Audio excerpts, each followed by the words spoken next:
What I noticed when I listened to the Selena Gomez record over the weekend was that there were 2 or 3 songs that were giving me strong Lana Del Rey vibes. Put your hands on me, riding like a cowboy, run you out of town, boy. And now we obviously know that this is not a rarity in pop music anymore. Lana has become such a force and such a guiding light for the sound of pop music. But it feels like now particularly things just continue to sound like her. The kind of sounds she's using are being recycled. I want to point particularly to the song Cowboy off the Selena Gomez album, which I feel like has a strong Lana vibe that's reminding me of maybe like Honeymoon, Lust for Life eras. Baby, if you wanna leave, come to California, be a freak like me too. And then also, how does it feel to be forgotten? You're so embarrassing, go cry when no one's watching. Which pushes us even further into Lana territory with a sound that she kind of introduced through Chemtrails and also on Blue Banisters. Cause my body is my temple, my heart is one too. The only thing that still fits me is this black bathing suit. But it doesn't end there. There are so many. There's a song off the new Tate McRae album that gives a certain Lana Del Rey vibe.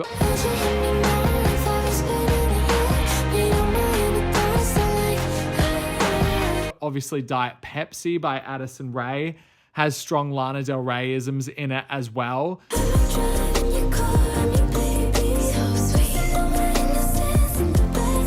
She is obviously everywhere in pop music. So let's trace it. How does this album or this artist go from being basically critically panned to being perhaps, actually not even perhaps, the most influential figure in pop music this millennium? Let's talk about Born to Die. Let's start there. Feet don't fail me now. Take me to the finish line. This is an album that, when released back in 2012, that draws reviews like this from The Guardian, who said, as a pop star, Lana Del Rey is unconvincing, her image as full of holes as her backstory. Then, Pitchfork says that the album's songs congeal into one syrupy, coma-paced morass, and Del Rey's long-running themes of nostalgia, luxury, and ultimately submissiveness start to feel more like a static pose. This album has just spent its 580th week on the Billboard 200, the longest-running album on that chart. How do we get from those terrible reviews and that SNL performance where people just panned Lana? In the backyard, pull up in your fast car, whistling my name. They panned her for playing this unconvincing character. They panned her for bringing up these very dark themes that included everything from assault in relationships to drug abuse. They panned her for her voice. They panned her for basically everything, and then at some point did a complete 180 on how they felt about her. And with that 180 becomes this reappraisal that her music is not only not that bad, but she's also managed to orchestrate the sound of pop for the decade. And I think that this reappraisal really starts to happen in 2019. And I want to play you this portion from a speech that Taylor Swift gave when she received the Woman of the Decade award from Billboard. I've watched as one of my favorite artists of this decade, Lana Del Rey, was ruthlessly criticized. Yes. She was ruthlessly criticized in her early career, and then slowly but surely she turned into, in my opinion, the most influential artist in pop. Her vocal stylings, her lyrics, her aesthetics, they've been echoed and repurposed in every corner of music. Now, obviously 2019, Lana Del Rey also releases Norman Effing Rockwell, perhaps her most critically praised album yet. But it comes at the perfect time, and I think it comes at the time when you're really starting to hear Lana Del Rey in pop music, particularly on even Taylor Swift's Lover, where you get a song like Miss Americana and the Heartbreak Prince. It's you and me, that's my whole world. They whisper in the hallway, she's a bad, bad girl. which has that kind of orchestral pop feeling that Lana first introduced on Born to Die. But also we're heavy into the trap pop era, really led by projects like Ariana Grande's Thank You Next. And I feel like you can think of the first mainstream commercial trap pop record as being Lana's Born to Die. So 2019, I think it really starts to happen. Why though? Why is a new generation, Gen Z, latching on to Lana's music? And why have we suddenly changed our mind about what we think about her music and this supposed character that she was playing? I think if you think of the 2010s, they were a very loud era. They were run by pop stars like Rihanna and Lady Gaga, who were seen as authentic because they were kind of unashamedly themselves. They were bold and brash, and they stood for things in a very, very outspoken way. And Lana Del Rey was basically the opposite of that. She was seen as playing this character, which she described herself as a gangster Nancy Sinatra. She drew heavily on nostalgia for eras like the 20s and the 50s and the 60s, basically any time that wasn't 2010. And she also presented her work with the kind of morose sadness that other pop stars just weren't doing, because you did have to be so loud about what you were standing for. And even if you were singing about things that were kind of heartbreaking, they had to be done in a really powerful, outspoken way. I'm thinking of artists like Adele or even Ed Sheeran. Never mind, I'll find someone like you. It was this kind of balladry that was taken as the preferred mode for sadness, not Lana Del Rey's sound, which despite the kind of cinema that she had in it, it wasn't as far-reaching and it wasn't as stirring immediately. Because she was talking about abuse and her upbringing, stories started to swirl about this being a character that Lana had basically made up. She also wasn't going by her real name, Elizabeth Grant. She was going by Lana Del Rey. And it really struck a nerve in people that she was potentially playing this character that was inauthentic. This is the time of authenticity. And if you're not being authentic, you have to very, very explicitly paint out that you are playing a character. We get people like Lady Gaga giving us Joe Caldrone, her male alter ego. We get Beyonce doing Sasha Fierce. But in interviews, they would very outwardly say, these are characters and these are characters that I use to step into my stage persona so that I can leave my very real, very authentic self behind. Lana Del Rey was making no split between herself and this supposed character that she was playing, and it all comes to a head when she performs on SNL and, as the press would have you believe, basically tanks it and starts off a decade of her trying to rewrite the supposed wrongs that she did during that performance. As pop begins to get darker and move into that kind of cinematic trap pop vibe that she'd painted out on Born to Die, Lana continues to make left turns. She makes a rock record for Ultraviolence.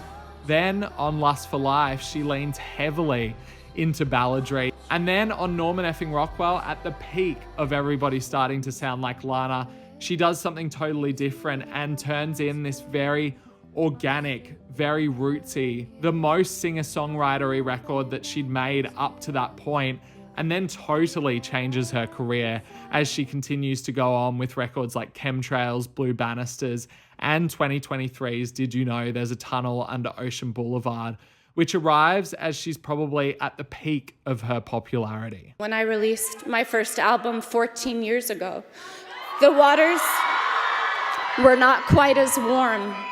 So I'm really happy for everyone who feels like it's a wonderful time in the culture to be themselves and to express themselves. It didn't feel that way in 2008. So we're starting to see Lana's influence in 2019, but a big shift happens after that Taylor Swift speech, which is a small part of it, but not the whole part of it. A big shift happens where Lana's popularity absolutely spikes, and not even really her popularity for Norman Effing Rockwell or Chemtrails as projects.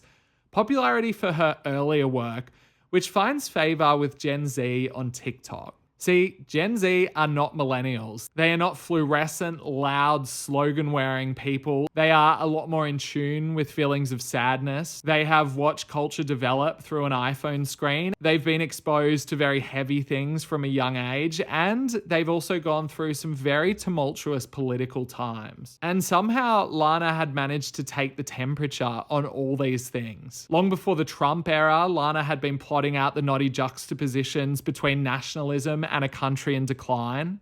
The year before COVID, she sings "I Miss New York" and "I Miss the Music." I miss New York and I miss the music. Somehow she's always had an ability to take the temperature before the moment truly arrives, both sonically and culturally. Not that she's trying though, she's one of the most subconscious writers around, expressing a feeling before it's fully bloomed, transcended the culture. And I think this kind of tone that had once been seen as being overly pouty, dramatic, and made up suddenly found favor with a generation that was experiencing a very dark time in the middle of COVID, in the middle of the first Trump era. Lana's earlier songs speak to that, but she also captures this feeling of mystery and intrigue that really captures the attention of a new generation. They love her unreleased material because it feels exclusive and there's something vintage to her whole sort of vibe that she was giving off. The Tumblr era, at the point that she was releasing Born to Die, felt kind of overdone and a little bit kitsch. But by this point, you've got a new generation of audience romanticizing it in a way. The music also doesn't sound as unfamiliar as it did in 2012 because there is a whole generation of artists who are making music that is inspired by Lana Del Rey, led by Billie Eilish, who has been very explicit in stating how much Lana has influenced her. This is the reason for half you bitches' existence, including mine. But while the influence happening during this time is very explicit, it's not the first time that it's happened. You can go back as far as Taylor Swift's 1989 and a song like Wildest Dreams to see that Lana was already penetrating the sound. Say you'll remember me, standing in a nice dress, staring at the sunset, babe. So we go from Lana Del Rey basically being almost a niche pop star in 2019 when she releases Norman Effing Rockwell, to then headlining Coachella last year and going on a stadium run of shows. Her popularity just absolutely explodes. And I think that's why now we're starting to see more than ever things that sound like Lana. We have had artists throughout the past 10 years reference her in one way or another. I think the Good For You, Selena Gomez, doesn't really happen. I'm in a 14 carats. I'm 14 carats. If Lana doesn't introduce this darker trap pop sound. Money is the anthem of success. So before we go out, what's your address? I think that Now or Never by Halsey and a lot of the Hopeless Fountain Kingdom record doesn't happen without Lana. Baby, go love me now, now, now, now, now, now, now or never. Obviously, we've touched on Billie Eilish as well. I think that she had influenced Lorde in some way, even though Lorde has pushed against that in many parts of her career. But now when I'm just thinking about music that's been released in just the last couple months, even with the Selena Gomez record, as I stated, with the Tate McRae record as well, and then also with Addison Rae's Diet Pepsi too. And that it doesn't even end there. You can basically look at any artist who is referencing dark pop as their main mode, and the Lana Del Rey sound is present within it. It's just so interesting to me because here's an artist who has constantly been questioned at every turn, and she basically had to wait for over 5 years for people to start realizing what she was doing. And I think the reason that she gets this reappraisal was instead of taking the criticisms for Born to Die and really taking it on board and doing something different, she has always followed her artistic pulse instead. And that's why you then get a record like Ultraviolence, which very much counters anything that's going on commercially or anything that anybody's asked of her. It's why you get a record like Norman Effing Rockwell that starts with a line like, "Goddamn man child." It's why at the peak of her popularity, you get a record like Did You Know There's a Tunnel Under Ocean Boulevard, which delivers some of her most subconscious, unrestrained songwriting ever. Did you know that there's a tunnel under Ocean Boulevard?